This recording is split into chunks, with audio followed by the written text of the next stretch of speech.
This episode is brought to you by Amazon. The holidays are here, and you know what that means? It's time to get your friends and family the gifts they deserve. Take the stress out of shopping with Amazon's great deals and low prices on a huge range of items from toys to tech and much more. Whoever you're gifting for, Amazon has great prices on everything you need this holiday season. Shop Amazon for all your gifting needs. This episode is brought to you by Allstate. Some people just know they could save hundreds on car insurance by checking Allstate first, like you know to check the date of the big game first before you accidentally buy tickets on your 20th wedding anniversary and have to spend the next 20 years of your marriage making up for it. Yeah, checking first is smart. So check Allstate first for a quote that could save you hundreds. You're in good hands with Allstate. Savings vary. Terms apply. Allstate Fire and Casualty Insurance Company and Affiliates. Northbrook, Illinois.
Yingling.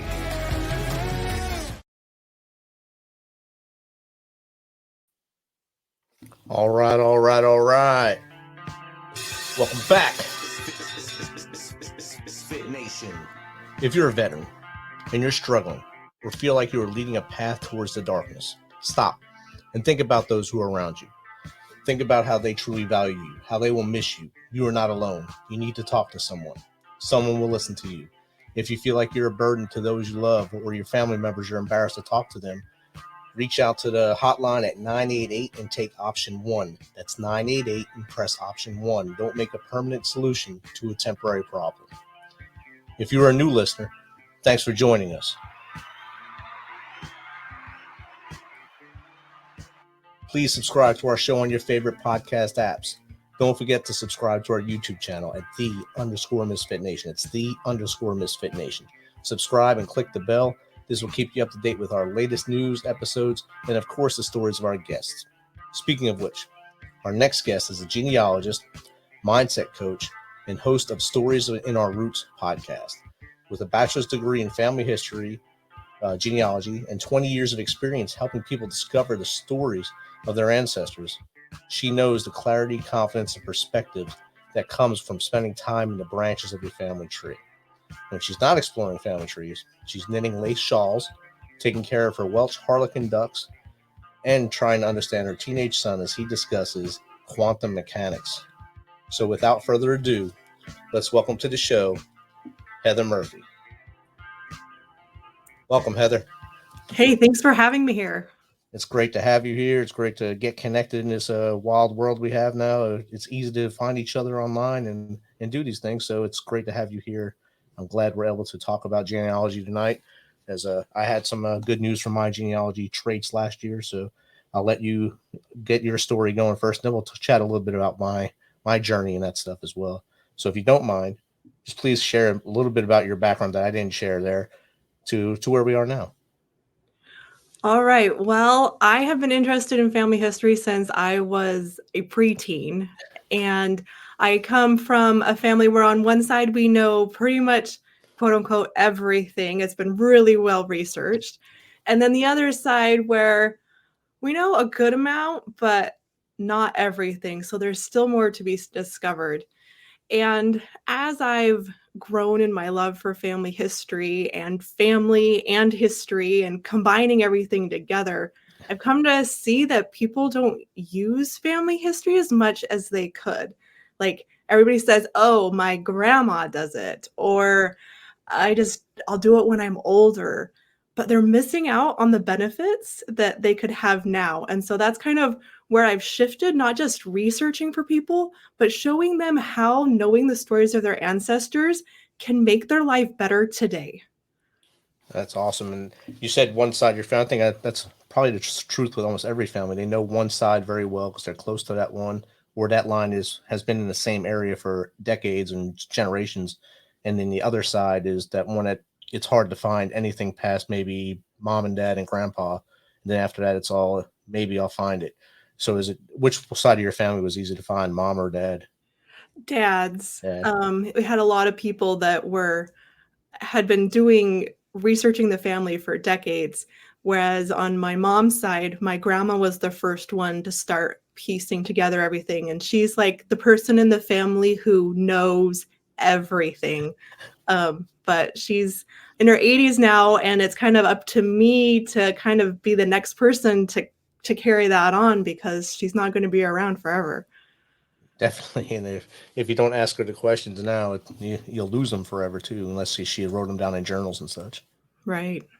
So I know my wife's family, her grandfather, he had like volumes of books in his study of all the studies he did on the genealogy. He had them all the way back to probably the 1500s, their side of their family. So I was always in awe when I went up there and seen these books. I thought they were just regular history books, and they were the whole family. This is amazing. But of course, we lost him way too soon before we can digitize all that stuff. And hopefully they're still in one piece, and maybe one day we'll be able to get back up there and do that. Yeah.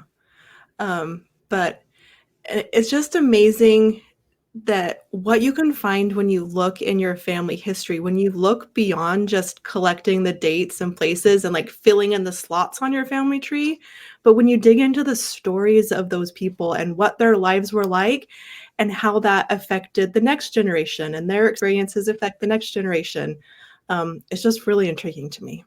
Yes, it is. And this year, I think when they declassified the 1950s census, so that was pretty eye-opening for us and our family to see what our grandparents were doing and who was with them right at that point. Which one of our aunts and uncles were still there or there already, and seeing what their careers were, because we never really knew what their careers were. And so that was the eye-opener for us. Yeah, those censuses are like a nice little snapshot of your family during that time. And each year they kept track of different information. So like one year you'll find out how many children they had in their family and how many are still alive, or you'll find out their occupations or what year they immigrated. Census records are one of my favorite things and one of the easiest records to find for your family. I think it's an awesome asset that more people need to use. I mean, now we have all the DNA things online where you could give your DNA to 23andMe, Ancestry.com, and hope that something comes back from that is useful to you. And sometimes there is, because someone else in your family has done the test as well at this time, or someone a little further down the line has done the test, and that brings that link. Has anyone that you have worked with found links that they didn't even know they had using that stuff? I actually had someone reach out to me on my personal line, and she's like, "Hey, we're cousins somehow, but I can't figure it out." And so I sat down and looked at the shared matches that we had, so I could tell what branch of the family we were related on, and said, "Oh, you should have these people in your family tree." And she's like, "I don't have those people." So it turned out that her mother's father wasn't who they thought it was, and it was a relation of mine. So we were able to kind of give her one of three brothers of who it would be, and her mother had Alzheimer's, so they couldn't really talk to her anymore about it. But interestingly enough, she had gone to high school with my aunt, and so she kind of knew our family before she knew she was related to our family. And so that made it a little bit easier for her to have that news, because they already had a connection. Definitely. I'm sure the shocker of knowing, thinking who you know is someone, not being that same person really there, that probably opens their eyes a lot. Last March, me and my wife had done the 23andMe, I think a year prior, and we got the results on Thanksgiving. We laughed at them, because most of our relatives came from Europe and spread around Europe, and mine was mostly Italy, hers was England, Ireland, and such. And then both of us had Africa in there. And then last March, I was driving to a job site in East Tennessee, and I got a message from my brother to say, "Are you on this website?" I said, "Yeah." He said, "Well, my daughter's trying to reach out to you." I said, "I talked to your daughter the other day, the one I know." He said, "No, my other daughter." So I found out I had a niece, 29 years old, and now me and her actually have a relationship. So it's pretty neat. Mm-hmm.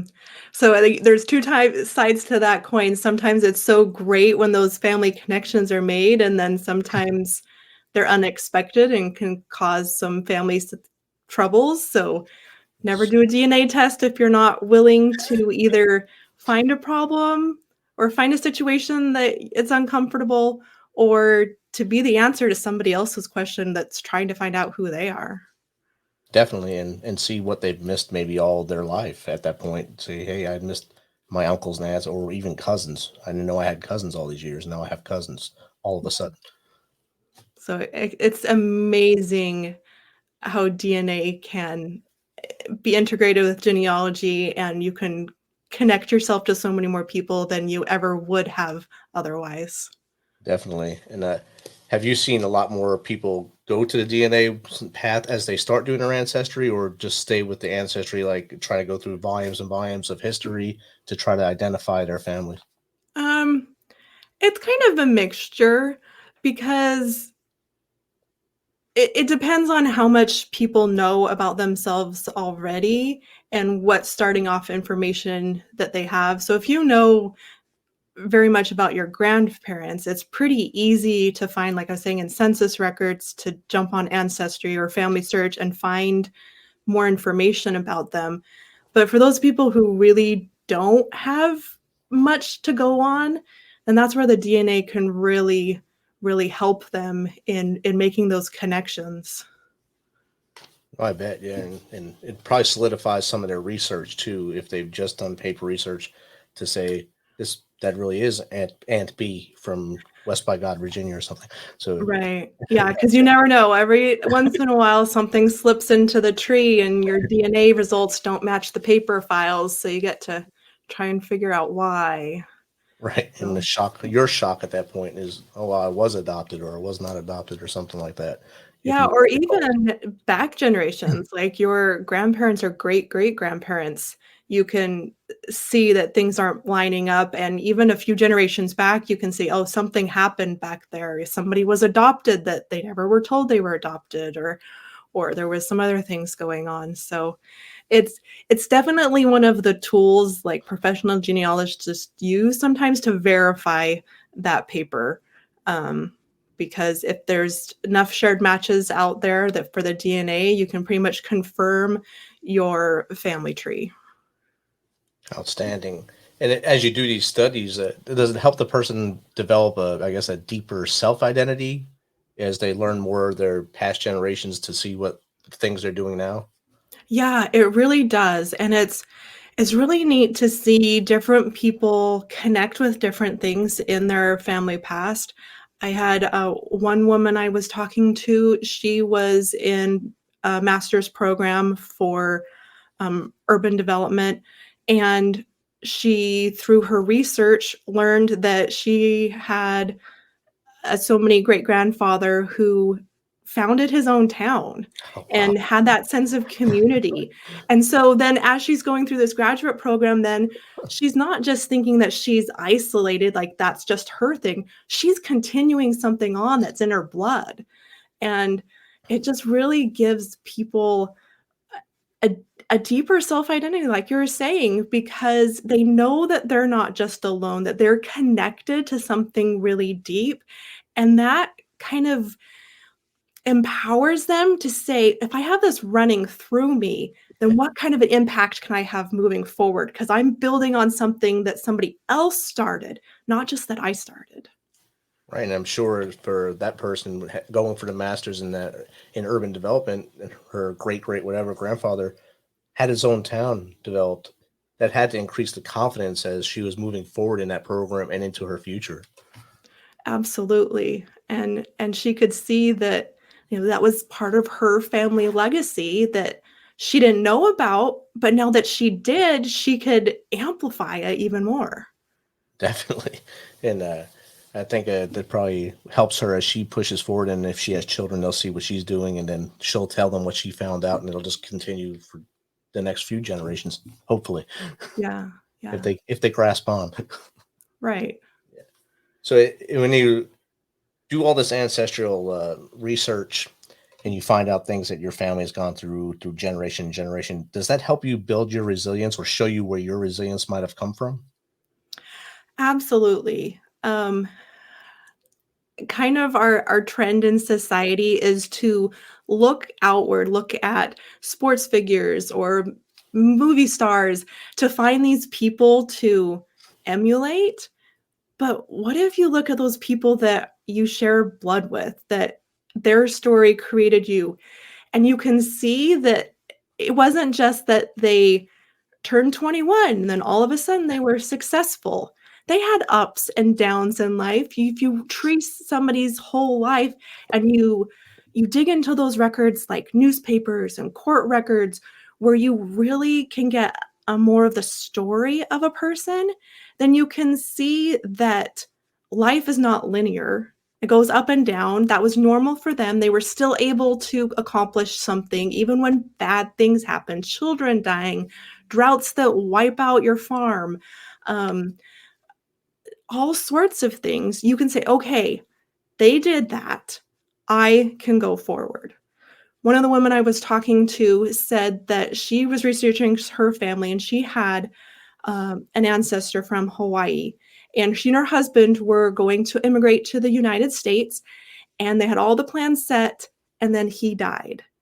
But she decided to keep up with that plan. She immigrated by herself, traveled into the interior of the United States, endured leprosy and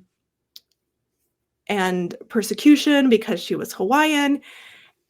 And this woman, as she's looking back at that ancestor, she's like, if that ancestor can do that, can survive through that and still be a figurehead in the family, then I can face my challenges. I can get through them. And so it just really helps to have that perspective that, yes, it might be bad right now, but you can not only draw on your own strength to be resilient, but on the strengths of generation past to help you through things. Definitely, and that's a pretty resilient story there. Suffered through a loss of a husband, leprosy. When you said leprosy, whoa, that's what had to be long ago. So, but that's something that we don't hear a lot about now. But it was a tough time when they went through that. To know that they were able to battle through that and still, like you said, be the head of the family, and you're here because they were tough back then. Mm-hmm. So that means you can't rest on that. You got to put the picture on the wall. Maybe try to draw a picture of that and say, I'm strong too. And so every day when you're feeling down, I don't have leprosy. I can move forward and I can get out. Right. Yeah. I mean, that's a big plus right there. So do you find when you're helping people, I guess, navigate through their family tree, you see them become a closer family unit as they start to learn more things about each other and their family? Yeah. And it's different for everyone because everybody has their own family struggles and their own family dynamics. But it can really help to understand why different family members are the way they are. There's a woman called Iris. She didn't understand why her father parented the way he did. She just didn't get along with it, didn't understand why he did it. But then in her early 20s, she decided to learn more about his ancestry. And she found out that when he was 9 years old, they lived in Puerto Rico, he would take a ferry by himself to the capital city to shine shoes to earn money for his mother's medicine because she was sick, and that she died when he was 11. Oh, wow. And then he and all his siblings were taken away from his father because his father wasn't able to take care of them and given to another family to be raised in. And then she learned more about his father, and his mother had died, his sister had died. So you see like these tragedies happen in the generations before, just that one or two generations. And then she's like, now I understand my dad better. I understand, like, what would it be like to be 11 and have your mom died and kind of uprooted, and she had more compassion for her dad because she understood his story and understood that background that he had, and so she could have more compassion with him. Wow, that's amazing. I'm sure that helped them become a closer family unit as well. So that's really good. And then just sharing stories with people, like your siblings or cousins, shooting out a photo and saying, who remembers this photo and what was happening, and having people write back what they remember from that, and seeing the different memories that different family members have. And sometimes people have certain family members that maybe aren't as close or not, but as you reach out with these family history things, or sending out little stories about a certain ancestor, then that can kind of give you something in common that you have with some of your family members, that relations might be a little sticky. Definitely. And on the other side of the break, we'll continue this conversation on genealogy and find out more great stories that you have found during your 20 years of doing this. How many car ads have you seen with grandiose speeches over the years? Big declarations, making claims to some overarching human truth.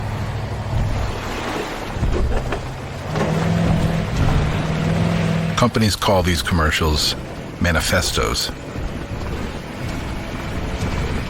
There's your manifesto.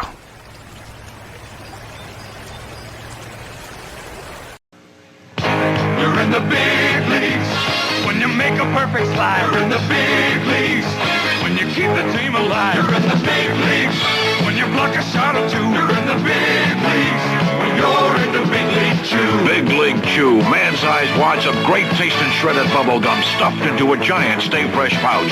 For Big League flavor and Big League bubbles, it's Big League Chew. You're in the big leagues when you're in the big league chew. All right, welcome back. Again, here with Heather Murphy, a genealogist and legacy builder. We were talking about genealogy and the study of finding out our past, and we've touched a lot of the positives of doing this and the things that can help you along the way. And I know there has to be the other side of that coin. Are there negatives to finding out your family's past? Yeah, and we talked about it a little bit. You just had to be prepared for the unexpected. Whether it's finding something when you do a DNA test that's unexpected, or finding family stories that kind of are jarring to you, that maybe you don't meet your same ideals of what's acceptable and what's not. I had talked to a woman who was German, and she was pretty much raised by her grandfather, and she just adored him. And sometime after his death, she was going through his books and found a little journal that he had written. And so she's reading through this about his time in Berlin during World War II as a doctor, taking care of people. And she comes to find out that he was part of the Nazi Party. And that really, really shook her up. She put it on the shelf and she left it for decades because she wasn't ready to reconcile that. She loved her grandfather so much. He was so kind and caring, and she didn't know how to reconcile that with being a member of the Nazi Party. And so finally, after decades, it had been weighing on her, and her husband finally convinced her to face it on. It was time to deal with it. So she read through the rest of the journal. She did more research to find out more background on exactly what kind of people joined the Nazi Party and what was the ideology before the Holocaust began. And so it took a lot of time, and everything necessarily wasn't settled, but eventually she was able to let herself explore that story more. So sometimes it takes a long time when you come across something for you to be ready to deal with it. And then other times people are like, nope, head on, let's just learn what's going on, and we can do what we can moving forward. So you just need to be prepared for the unexpected, and then give yourself time to process things, and don't be judgmental about yourself. Like, oh, well, that was 100 years ago. It shouldn't affect me that way. It can affect you any way it will. And you just need to give yourself time and let yourself process it. I'm sure many people don't understand the good, bad, and ugly portion of doing research on themselves. And you have to take the good, the bad, and of course the ugly, like you just described, something that's ugly to you now based on what you learned from history about the Nazi Party. And that shock and awe could cause a lot of problems in your mind, and of course in your family if you let it get to you. But it's always also good to understand, like you said, the background to the why behind it. Why did he wind up in that party and things like that? Because sometimes they didn't have a choice. They either do it or they were also the person getting taken care of by the rest of the party. So you have to take the good with the bad there. Yeah. And then also, like, being careful when you look at your ancestors and trying not to do it with judgment, trying to just like be an observer and see what happened in life, be curious about why they might have done things, go look and find different research, historical articles or things that aren't necessarily genealogy, but give you a better context of what was going on in history, and just learn what you can. Because even though you can learn a lot about a person, you can't learn everything. And so you don't know what their motivations were necessarily, unless they like actually wrote it out in a journal, but that doesn't happen very often. And just like you're not perfect, don't expect your ancestors to be perfect. And just look at them in a way where you are learning from not only their strengths, but also their weaknesses so that you can live better than they did, which is what most of our ancestors want. They want the next generations and the generations after to live better than they did. Right, and have a better chance in their life than they did in theirs, so they didn't have to, I guess, fight as hard to get what they need, what they have. Hopefully those lessons steamroll down or domino up the generations to help everyone get easier and easier as they go forward. So as if someone's just starting out with trying to find their family, what's the best way to start? So is it to go to local records or local records where they think their family is from? Is that the easiest place to go?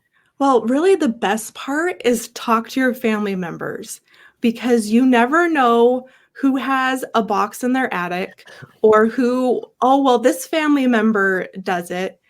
And gather what's already been put together, or just talk to those relatives, your parents and your grandparents, and get their stories.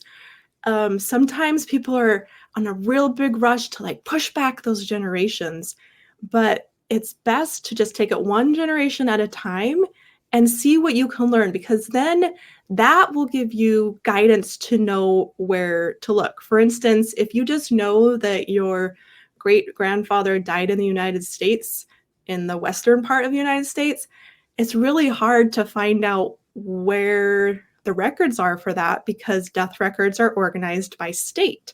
So you'd have to go like through each state looking for them. Whereas if you talk to a family member and they can tell you, oh, he died in California, then that helps you know what records to go to. So then after you've done that initial thing and you've talked to those people, you've got kind of a baseline to go from, then go to the records. And so we've got a ton of information online. You have Ancestry.com, you have Family Search. Ancestry has a subscription, though they do have some databases that are free. Family Search is completely free. And start with those census records, because they are indexed really well. They're really easy to find, and they give you a framework for being able to find other records. Outstanding. I think it was last year before, me and my wife were in New York City, and we got stuck in a torrential downpour. So we were right outside the main library. So we just went there and hung out during the storm. And we wound up in the manifest aisles where all the ships from Italy came in. All the ships came into Ellis Island. And I found my grandfather's family just by chance. I just picked the right book somehow, and it was no plan. I just picked it up, started going through it. Whoa, this is it. And I was in shock, and I was like, I don't wonder if I could take a picture of this. This would be great. But so I found out just by picking up a book, I found some things I would never known. And that's amazing. And those things in genealogy happen more often than you would think, where it just, you happen to be in the right place at the right time to talk to somebody else. I just had a friend of mine who went to Scotland to kind of visit some of their family places, and they were trying to get a hold of the family castle so that they could go and tour that, or the mansion, the kind of in between. And they couldn't ever get a hold of anybody. But finally, right when they were there, they finally got a hold of somebody. And they were there during the 1 week out of the year that they opened the family home for public tours. Oh, wow. So it's just amazing. Sometimes it just happens to come together. Just stumble upon it. That's the best way. It's the best way to Yeah. learn stuff. Just stumble upon. I think that was a website for a while, stumbleupon.com. But it wasn't for this. Probably it was probably something totally different and horrible. But the thing was.